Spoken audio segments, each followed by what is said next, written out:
नमस्कार दोस्तों, स्वागत है आपका हमारे चैनल में। हमारी आज की कहानी है औलाद को सबक। एक इवेंट में जब आंख उठा के देखा तो काफी भीड़ जमा थी उस शख्स के चारों तरफ। यह भीड़ आम लोगों की नहीं, बल्कि प्रेस रिपोर्टर की थी। राघवेंद्र जी को सब के सब लोग हाथ में माइक लिए घेरे हुए थे। सवालों की बौछार चारों तरफ से हो रही थी और वह एक एक करके सबके सवालों के जवाब दे रहे थे। किसी ने कहा, आपके बारे में हमने सुना है कि आप एक छोटे से व्यापारी थे, तो हम आपसे जानना चाहते हैं कि इस ऊंचाई तक आप कैसे पहुंचे। आपके परिवार और संघर्ष के बारे में बताइए। इस रिपोर्टर के कहते ही बाकी के रिपोर्टर ने भी हाथ में डायरी और पेन थाम लिया और उनके मुंह से कहानी सुनने शुरू होने का इंतजार करने लगे। राघवेंद्र जी ने कहा, मेरी कहानी यूं तो कुछ खास नहीं, लेकिन सीखने वालों के लिए इसमें बहुत कुछ है। इस कहानी ने मुझे आम से खास बना दिया है। हाँ, संघर्ष भी रहा, मगर मन पक्का कर लिया था। या फिर यूं समझ लीजिए कि किसी को सबक सिखाने का मजबूत फैसला कर लिया था और उसको पूरा करने के लिए दिन रात जुट गया था। वैसे तो यह घर की ही बात है और अपने ही घर की बात का तमाशा नहीं बनाया जाता। मगर आज मैं आप लोगों को अपनी पूरी कहानी बताऊंगा। वह इसलिए नहीं कि मैं आज इस ऊंचाई तक पहुंचा हूं और पैसा जेब में भरा है, बल्कि इसलिए बताऊंगा कि जो लोग मेरी तरह जी रहे हैं उन्हें प्रेरणा मिलनी चाहिए। हम किसी पर बोझ नहीं। अरे भाई, हमारे जीवन के आखिरी पड़ाव में क्यों हम घुट घुट कर जिएं? जिंदगी तो एक बार ही मिलती है सबको। आखिर कुछ दिनों बाद सबको मरना ही तो है। फिर रोज रोज मर के क्यों जीना?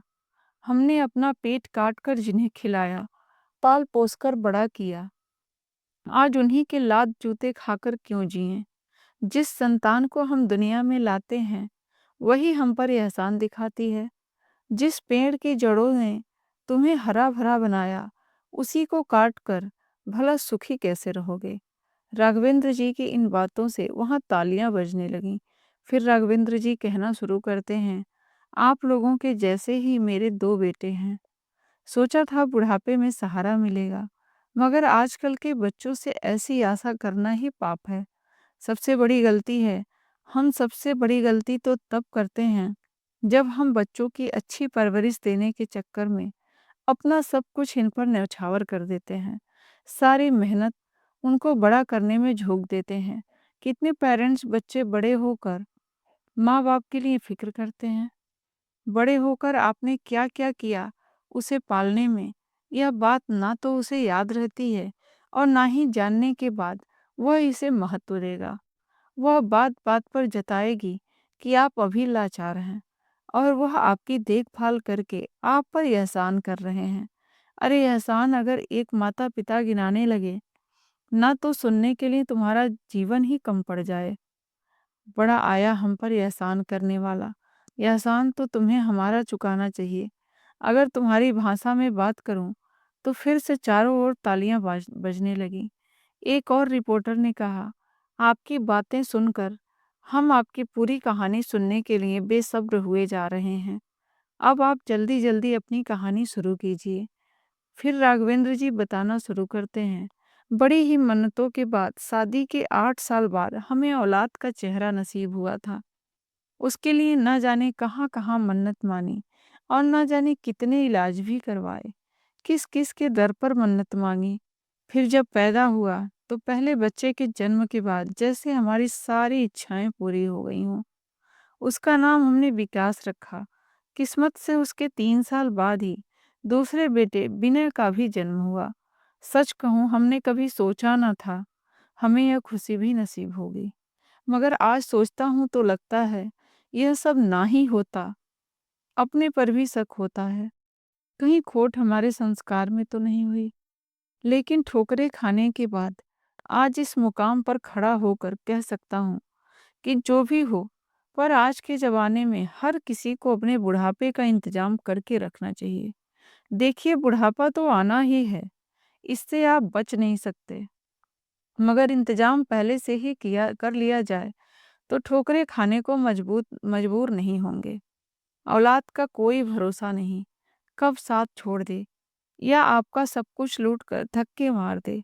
मेरी कपड़े की दुकान थी, जो कि शहर में काफ़ी मशहूर थी। मेरी धर्मपत्नी रोज़ घर पर बच्चों को सँभालती और मैं रोज़ाना सुबह दुकान सँभालता और सुबह जाकर रात को ही घर लौटता था। इस बीच समय निकलता गया और बच्चे बड़े होते गए। उन्हें मैंने पढ़ाया-लिखाया और सोचा यह मेरे बुढ़ापे की लाठी बनेंगे। हाँ, लाठी तो बने मगर मुझको ही भारी पड़ी। दोनों ने पढ़ाई रोककर कहा, पापा अब हम बड़े हो गए हैं। अब पापा आप बैठकर खाइए, आराम कीजिए, दुकान हम देख लेंगे। मुझे खुशी हुई कि मेरे बच्चे कितने लायक हैं, कि मेरे बच्चे खुद इसमें रुचि ले रहे हैं। मुझे इन पर जिम्मेदारी थोपनी नहीं पड़ी। मैं बहुत ही खुश था। फिर वह दोनों दुकान संभालने भी लगे। मैं भी खुद वहीं बैठकर उन्हें काम सिखाने लगा। कुछ और वक्त गुजर गया और दोनों की शादी भी करवा दी। इस वक्त भी दोनों ईमानदारी से ही काम करते थे। कभी मुझे कुछ लगा ही नहीं। फिर यूं यह लगने लगा कि दुकान उनकी ही वजह से चल रही है।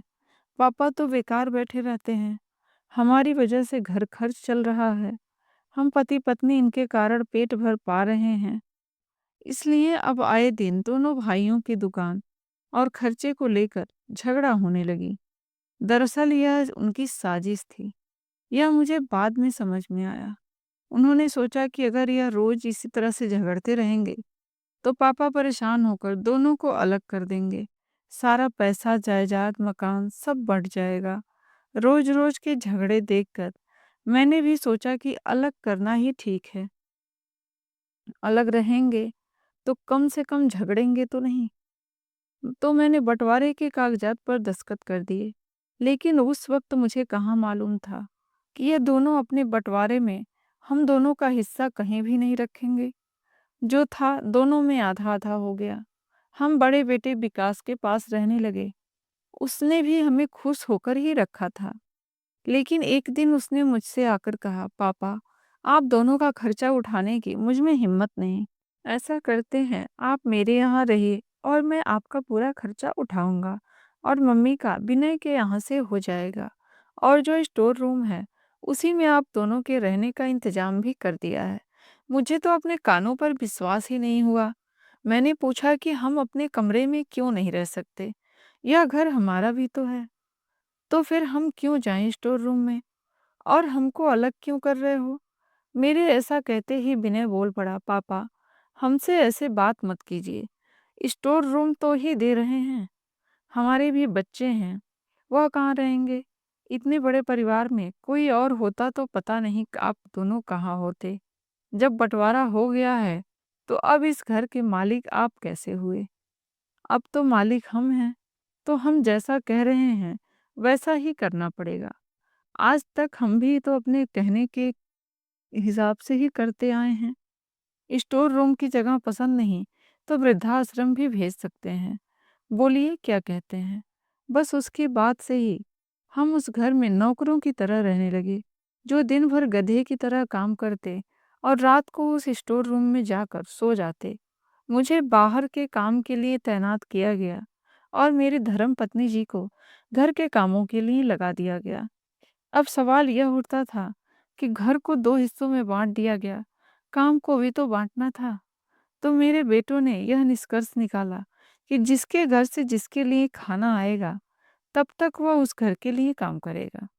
हम दोनों दिन भर काम में इतने व्यस्त रहते कि एक ही घर में रहने के बावजूद भी एक दूसरे की शक्ल देखना तो दूर, एक दूसरे की आवाज़ तक नहीं सुन पाते थे। रात को हम मिलते तो जरूर थे, पर थकान इतनी ज़्यादा होती थी कि बिस्तर पर आते ही बात करते करते सो जाते थे। एक रात मेरी नींद धर्म पत्नी जी की आवाज़ से खुली। जब मैं उठा तो देखा वह कांप रही थी। छूने से पता चला कि उसे बहुत तेज बुखार है।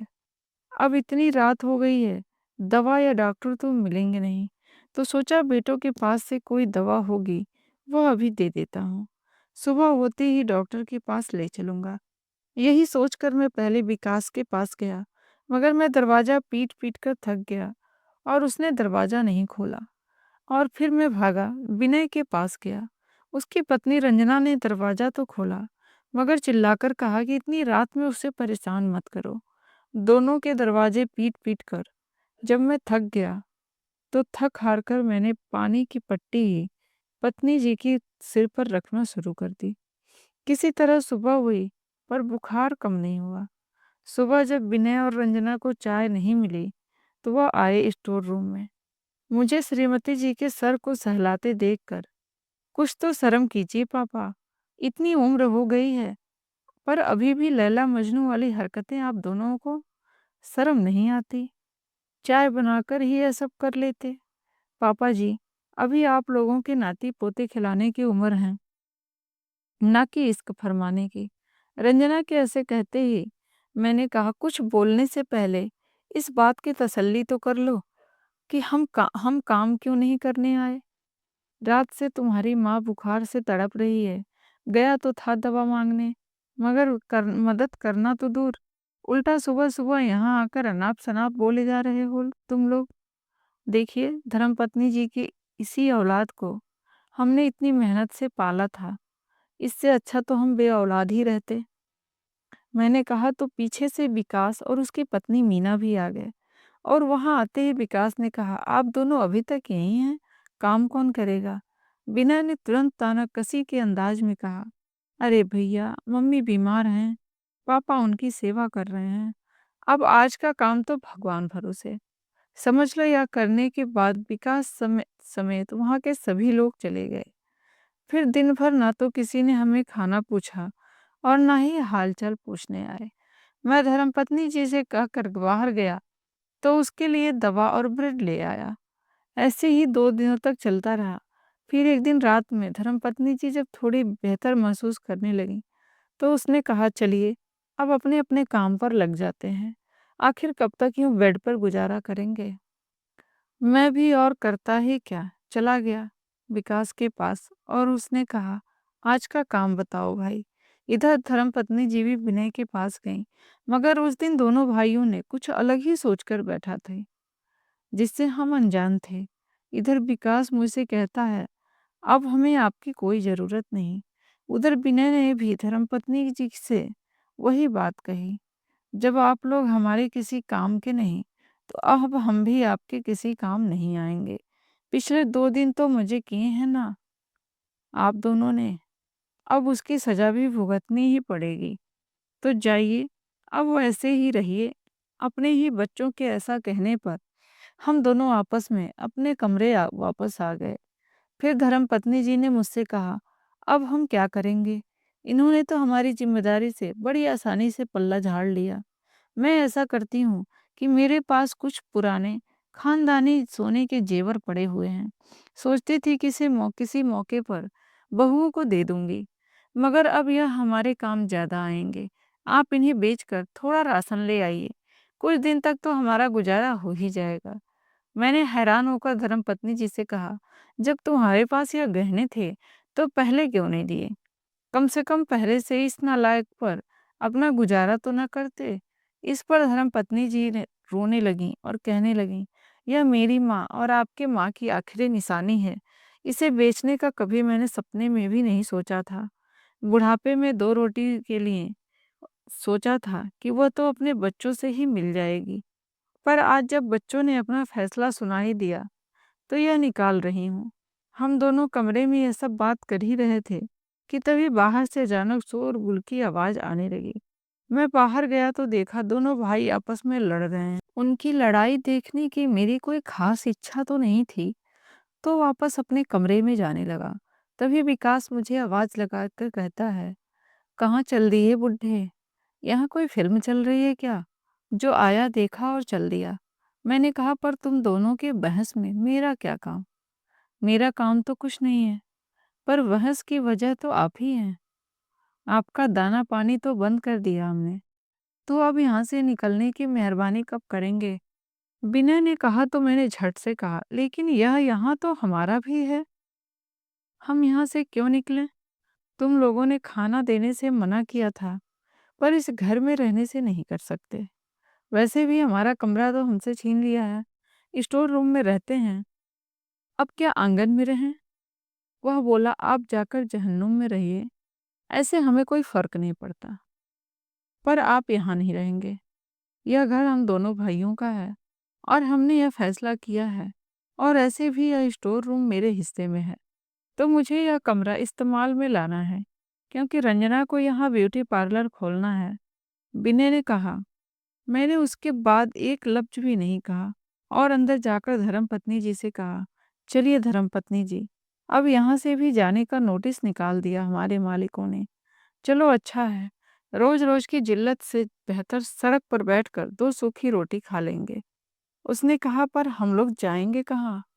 हम लोग ऐसे कैसे कर सकते हैं? पहले खाना और अब छत। बच्चे ऐसे हों तो दुश्मन की क्या जरूरत? रुकिए, मैं बात करके आती हूँ अभी इनसे। आखिर वह ऐसा कैसे कर सकते हैं? धर्मपत्नी जी यह कहकर जाने ही वाली थीं, लेकिन मैंने उन्हें रोक लिया और कहा, अभी अभी तुमने कहा ना कि तुम्हारे पास जेवर हैं, और अभी अभी इनका यह आदेश, कहीं यह भगवान का इशारा तो नहीं? अब तक तो मैं पता नहीं था क्यों मैं खुद को बहुत लाचार समझ रहा था। बस जो काम सालों पहले किया था वही तो करना है। वह हैरान होकर बोली, आप क्या कह रहे हैं? मुझे तो कुछ समझ में नहीं आ रहा है। क्या किया था सालों पहले, जरा मुझे खुलकर तो बताइए। तो मैंने कहा, धर्मपत्नी जी, जब मेरे पापा को अचानक से उनके भाइयों ने उनके व्यापार से अलग कर दिया था, तो बड़े ही कष्ट से हमारा गुजारा हो पा रहा था। फिर मैंने पापा को देखा, जरा सा सामान लेकर छोटी सी दुकान खोली, जिससे हमारी आर्थिक स्थिति थोड़ी सुधरी। फिर मैंने उस दुकान को दिन रात मेहनत करके इस मुकाम तक पहुंचाया, मगर अफसोस कि अपने ही बच्चों के हाथे उसे लुटने दिया। अब आपस में वही दुकान मैं मेहनत करके मुझे फिर से करनी है, और थोड़ा सा यह सामान जो तुम्हारे पास है, उसी से वापस मैं अपनी दुकान खड़ी करना चाहता हूँ। तुम्हें यह आभूषण जितने प्यारे हैं, क्या मुझे एक मौका दोगी? इसे बेचूंगा नहीं, बस गिरवी रखूंगा। अभी भी कुछ लोगों से अच्छे तालमेल हैं मेरे। मुझे यकीन है कि मैं फिर से वही मुकाम हासिल कर लूंगा। बस तुम्हारा साथ चाहिए। कहो, दोगी मुझे एक मौका? दोगी मेरा साथ?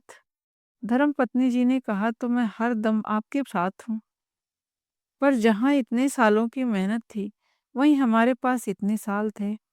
डरती हूँ कहीं अपनी मेहनत से आपका हमारा साथ न छूट जाए। इन पैसों का आराम जेवर के बिना तो हम रह सकते हैं, पर आपके बिना नहीं। इतना कुछ सह पाई क्योंकि आपका साथ रहा। मैंने उन्हें समझाया, मुझे पता है धर्मपत्नी जी, पहले तो मैं बस गुजारे का सोच रहा था, मगर अब मुझे सिर्फ गुजारा नहीं करना, अपने बच्चों को सबक भी सिखाना है। अब मैं उनको बताऊंगा कि असली में जलील करना किसे कहते हैं। एक कोशिश कर लेना चाहता हूँ, मैंने कहा और निकल गया। वहां से मैंने धर्मपत्नी जी के जेवर को गिरवी रखकर कुछ पैसे उधार लिए, और फिर एक दुकान किराए पर लेकर एक कपड़ों की छोटी सी दुकान खोल ली। कई सालों का अनुभव यह था कि मैं बिजनेस में बड़ा माहिर हो गया था, इसलिए ग्राहक मुझे पहचानते थे। और जब बाजार में सबको पता चला कि मैंने वापस से दुकान शुरू की है, तो ग्राहक वापस मेरे पास आने लगे। इधर मेरे बेटे आपसी रंजिश लेकर एक दूसरे से लड़ते रहे, और धीरे धीरे दुकान से सामान गायब करते रहे, और अंत में उनका धंधा बंद हो गया, और मेरे दोनों बेटों अब किसी और की दुकान पर नौकरी करते हैं। राघवेंद्र जी को रोकते हुए एक रिपोर्टर ने कहा, तो क्या अभी आपके बेटों को आपकी सक्सेस के बारे में पता नहीं? उन्होंने हंसकर कहा, खाने की खुशबू चूहों तक ना पहुंचे, ऐसा भी हो सकता है क्या? और खासकर तब जब उनको खाने की जरूरत हो। एक रिपोर्टर ने कहा, तो क्या आपने अपने बेटों को माफ कर दिया? राघवेंद्र जी ने गंभीर आवाज में कहा, ना, मैंने उन्हें माफ नहीं किया और ना ही नजरअंदाज किया। मैंने उन्हें ऐसा सबक सिखाया जिसे सुनकर लोगों को प्रेरणा मिलेगी। रिपोर्टर ने पूछा, अच्छा, आपने ऐसा क्या किया, जरा हमें भी तो बताइए, हम सब सुनना चाहेंगे। राघवेंद्र जी ने कहा, हाँ, यह बिल्कुल सही कहा आपने। माता पिता को भगवान ने बनाया ही कुछ ऐसा है कि वह माफ कर ही देते हैं, लेकिन जब बच्चों को जुल्म ज्यादा हो जाए तो माता-पिता का दिल भी पत्थर का हो जाता है और वह ऐसा ही फैसला करते हैं जैसे मैंने किया। क्योंकि अभी मेरी मार्केट में अच्छा नाम है, तो उसका फ़ायदा उठाकर इन दोनों भाइयों को कोई नौकरी पर ना रखे, इसका भी बंदोबस्त कर दिया मैंने। रिपोर्टर ने कहा, मगर इससे तो उसके साथ-साथ उनके बच्चे भी परेशान होंगे। और क्या आपको नहीं लगता कि यह उनके साथ गलत होगा? राघवेंद्र जी ने कहा, मैं भी मानता हूँ कि यह गलत होगा, मगर क्या करें, माता-पिता की गलती की सज़ा बच्चों को ही तो भुगतनी पड़ती है ना। इसलिए मैं इतना पत्थर दिल नहीं हूँ। अपने अपनी प्रॉपर्टी का 25% हिस्सा अपने पोते-पोतियों के नाम पर करने की सोची है, जिससे वह परेशान नहीं होंगे। रिपोर्टर ने झट से कहा, मगर बाकी का भी तो देर सवेर आपके बच्चों को ही मिल जाना है। राघवेंद्र जी ने कहा, उसका इंतजाम भी कर दिया है।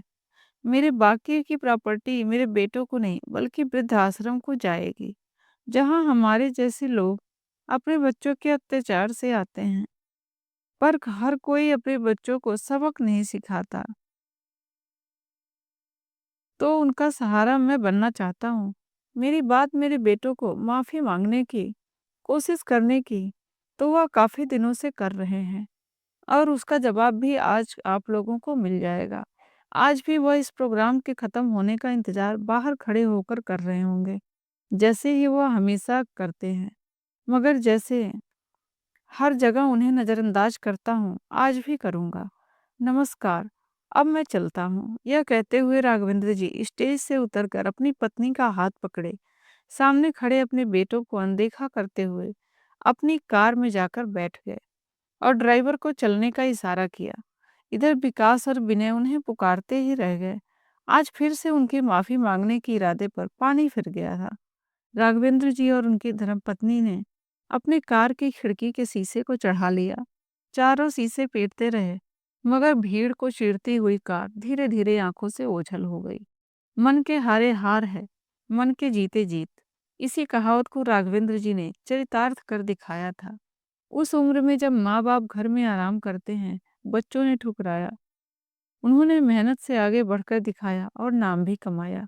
जीवन में हार मानकर कभी ना बैठें और आगे बढ़ते रहें। तो दोस्तों, हमारी कहानी पसंद आई हो तो कृपया वीडियो को लाइक करें और हमारे चैनल पर नए हैं तो चैनल को ज़रूर सब्सक्राइब करें। कहानी को अंत तक सुनने के लिए बहुत बहुत धन्यवाद।